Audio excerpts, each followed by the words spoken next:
Selamat pagi saudara-saudara kekasih-kekasih Tuhan dimanapun saudara berada saat ini.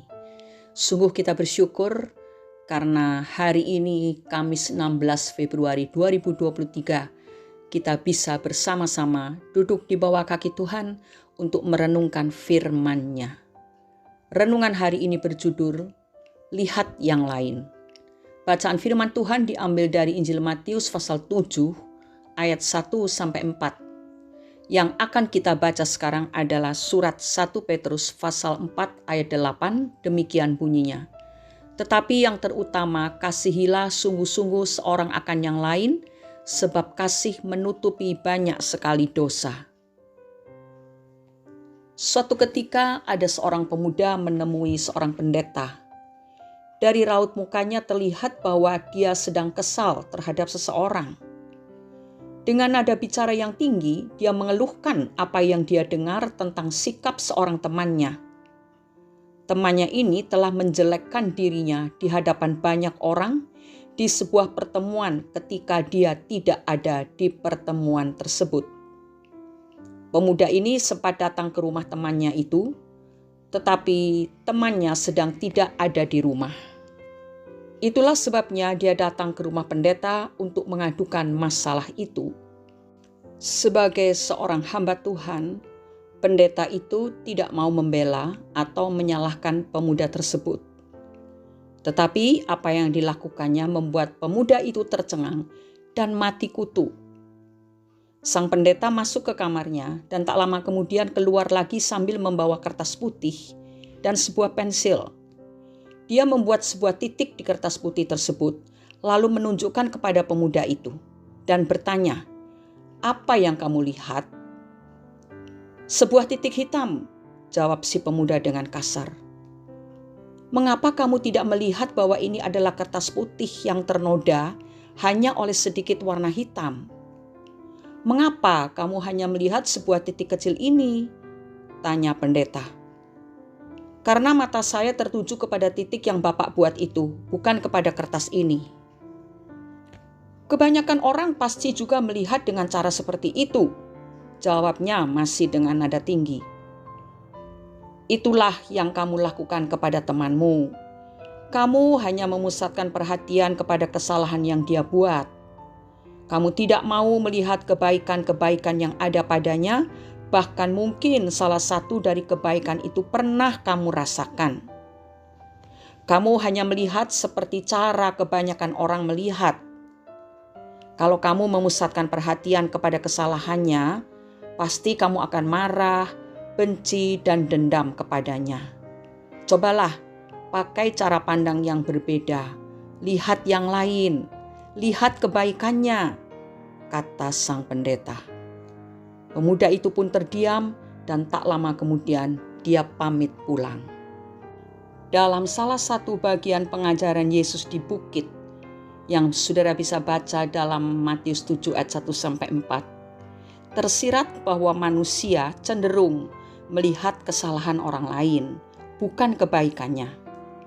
Bahkan manusia sanggup melihat kesalahan sesamanya yang digambarkan hanya sebesar selumbar saja. Kesalahan bukanlah hal yang bisa ditolerir, tetapi kecenderungan hanya melihat kepada kesalahan dan melupakan kebaikan orang lain akan membuat seseorang cenderung menghakimi sesamanya. Iblis memberi teladan dalam hal melihat kesalahan pihak lain. Dia selalu menuduh orang percaya. Dia selalu hendak memperlihatkan kesalahan-kesalahan orang percaya. Tidak mungkin dia memuji kebaikan orang percaya.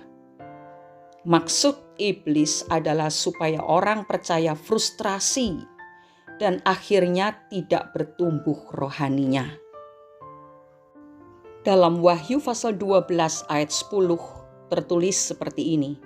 "Dan aku mendengar suara yang nyaring di sorga berkata, sekarang telah tiba keselamatan dan kuasa dan pemerintahan Allah kita dan kekuasaan Dia yang diurapinya, karena telah dilemparkan ke bawah pendakwa saudara-saudara kita yang mendakwa mereka siang dan malam di hadapan Allah kita."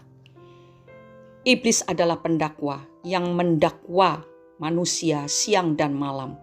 Juga sudah bisa baca dalam Sakaria pasal 3 ayat 1. Di sana dikatakan bahwa iblis mendakwa. Kita bukan pengikut iblis. Oleh karena itu, mari kita hindari kecenderungan untuk melihat kesalahan orang lain dan mari mulai mengarahkan pandangan kita kepada kebaikan-kebaikan orang lain. Karena itulah yang Tuhan kehendaki bagi kita semua, pengikut-pengikutnya. Sekali lagi, kita bukan pengikut iblis. Iblis adalah pendakwa. Kita bukan pendakwa, tetapi kita pengikut Kristus yang dipenuhi oleh kasih Kristus. Mari kita berdoa. Bapa di surga, kami bersyukur karena hari ini Engkau mengajari kami untuk mengubah cara kami melihat orang lain.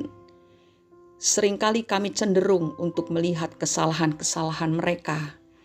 Tetapi pagi hari ini Engkau mengajari kami untuk kami melihat pada kebaikan mereka lebih banyak daripada kami melihat kesalahan mereka. Tolonglah kami Bapa, supaya dengan demikian kami tidak suka menghakimi orang lain. Karena kami pun banyak kesalahan. Biarlah firman yang telah kami dengar dikerjakan oleh Roh Kudus untuk mengubah cara pandang kami terhadap sesama kami. Terima kasih Bapa, karena Engkau sudah mengampuni kami saat Engkau melihat di dalam diri kami banyak kesalahan dan kekeliruan. Demikianlah kami rindu untuk memiliki pandangan seperti Yesus. Di dalam nama Tuhan Yesus Kristus kami sudah bersyukur dan menaikkan doa ini dengan iman. Haleluya, amin. Mata yang cenderung melihat kesalahan orang lain akan buta terhadap kebaikan mereka. Selamat beraktivitas saudara-saudara. Biarlah kita memakai mata kita dengan cara yang sesuai dengan kehendak Tuhan. Berkat Tuhan atas kita semua. Haleluya. Amin.